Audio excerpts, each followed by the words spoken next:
Hello there. Kia ora. Hey, look, I'm not in the office at the moment. I mean, I technically am. I'm doing this on a green screen to make it look like I'm somewhere else, but I am actually somewhere else. I'm touring around the country at the moment because it's summer and I need a little bit of a break, but I've got a special effects budget to spend. So I'm going to do what all good TV shows do in this case and set up a clip show with some older content just to rehash it and feed the algorithm. So feel free to sit down and reminisce or relive the horrors depending on which video it is, and hopefully you enjoy or at least don't get too depressed by it. And if you see me floating around, feel free to say hi. Recommend a good place for finding a bacon and egg pie. That's my mission, I think, for this particular journey, is to find the best bacon and egg pie in at least the North Island.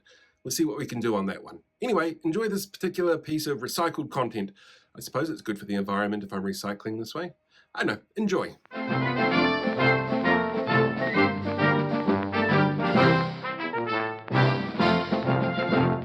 Hello there. In today's episode, we're going to look at something that honestly feels like it's best summed up using a really well-known piece of science fiction. Let me give you a little bit of a clue.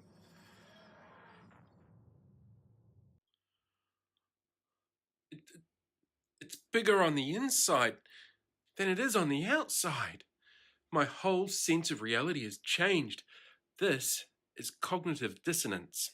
To sum it up pretty succinctly, to be honest, cognitive dissonance is what happens when your core values, ideas, beliefs, or understanding of the environment that you're in is given directly contradictory information. So for Doctor Who, it's this tiny little blue box that has everything inside it. It's bigger on the inside. And generally speaking, humans are pretty good at adapting. What you see on Doctor Who is very soon the companions are like, oh yeah, it's just bigger on the inside.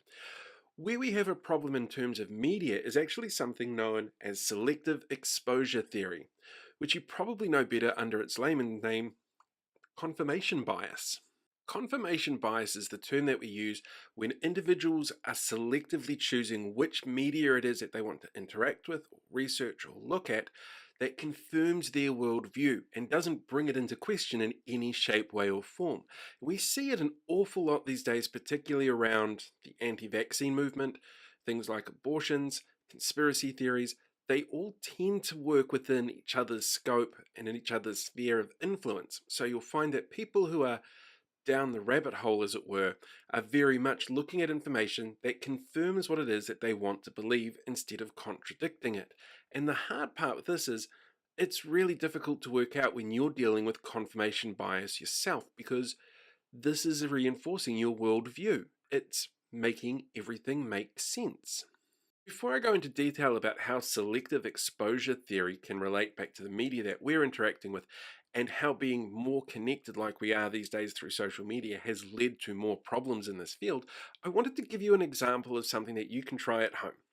This here is a picture from 1915 called My Wife and My Mother-in-Law, and it's painted and designed specifically for you to sit there going, oh, that's an old woman, or that's a young woman. And how you see this image is actually really reliant on a whole bunch of different factors around you and your life and how you see the world. Age tends to play a factor, gender tends to play a factor. So I'd be very curious to hear what it is that you see in this picture. Feel free to leave a comment down below and let me know which one it is that you see. And then we need to have a little chat about people and how they use the internet. According to research done in 2010, there's 3 factors that make up what it is that's going to cause confirmation bias. They're very different as well. And if you think of it in terms of people you know that have dealt with confirmation bias or who are exhibiting signs of it, you'll actually probably be able to pick up quite a few of these as you sort of go along. So the first one is quantity, just the sheer amount of the stuff that you're being presented with that backs up what it is that you think, believe, or feel is going to have a massive effect on how you think, feel, and see the world around you, because it's confirming everything. The more that you read, the more that you see that confirms this, the more entrenched that bias becomes. When it comes to things like social media, the way that we connect and see information that's presented to us is actually determined by an algorithm. And that algorithm measures a whole bunch of things and takes on a whole bunch of factors. So say you decide to comment on Mike Hosking's rant that he does. what's going to happen is the algorithm is going to sit there going, okay, cool, you've interacted with this page, so I'm going to show you more of content like this. You paused over this image of another commentator that we consider to be very similar in a vein that's pretty identical, so we're going to make sure that that kind of information is pushed through to you as well. The more you interact, the way that you behave online, all of these little elements become things that are measured, that the algorithm then amps up so you get it presented to you more and more. So the sheer quantity of what you're seeing increases, helping again with your confirmation bias. Second factor that comes into play here is a defense mechanism essentially. If somebody comes up to you and says, look, your view on the world is obviously wrong or problematic, it's about trying to dig in to prove your point. And this becomes really problematic because all you are doing is deliberately looking for things that back up what it is that you want to say. You are actively trying to engage a confirmation bias to prove a point, instead of being able to take on the option that what maybe somebody else is saying is true. And there's actually a really famous historical example of this from John F. Kennedy. When he went to go and attack the Bay of Pigs in Cuba, everybody told him it was a really bad idea. The US was not ready for it, the defenses were too strong, and yet he still, in his head, knew it was the right thing to do. And let's see how that turned out. The third element is a little bit trickier because it's personal attributes, and this is essentially how you see yourself or how you want to relate yourself to others. And there's some really tricky stuff in here. So, for example, Dick Cheney, when he was Vice President of the United States, refused to go into any hotel room that wasn't playing conservative media of some sort, because that is how he saw himself. But there's a really interesting element as well that comes through this, and that's attractiveness. A lot of the people who are known for spreading misinformation and disinformation, for example, are conventionally attractive, good-looking people that makes it easier for people to trust them, which is kind of creepy. The other thing that comes into this as well is how you want to be perceived. So when you have somebody who has a tough guy persona, for example, who takes no shit, and he's spreading misinformation or disinformation, but you want to be seen as that kind of person, you're much more likely to agree with them because you want to be seen to be like them. All of this together ties up really nicely to create confirmation bias that you don't even know is there.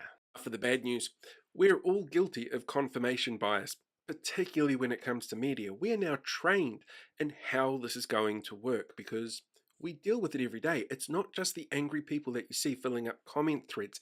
Let me ask you a couple of quick questions. What was the last show you watched on this? What about the last song that you listened to on this? Who gets to choose who your friends are or who you follow on Twitter? How? What was the last thing that you had delivered to your doorstep to eat? Or what's your flavor here? We have so much choice that we're in control of on an interestingly macro level these days that confirmation bias is just something that we do. Now, research out of the United States and Sweden have actually shown that the best way to combat this is to be aware of the fact that you've got a confirmation bias. Try new things every now and then.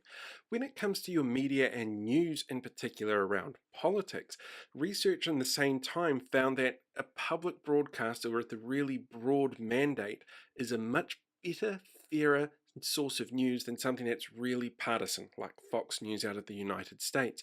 And consuming that fairer balance is going to give you a much wider understanding of the world around you, and you're much less likely to suffer from cognitive bias issues when it comes to how you see the media. But that's not the world that we live in.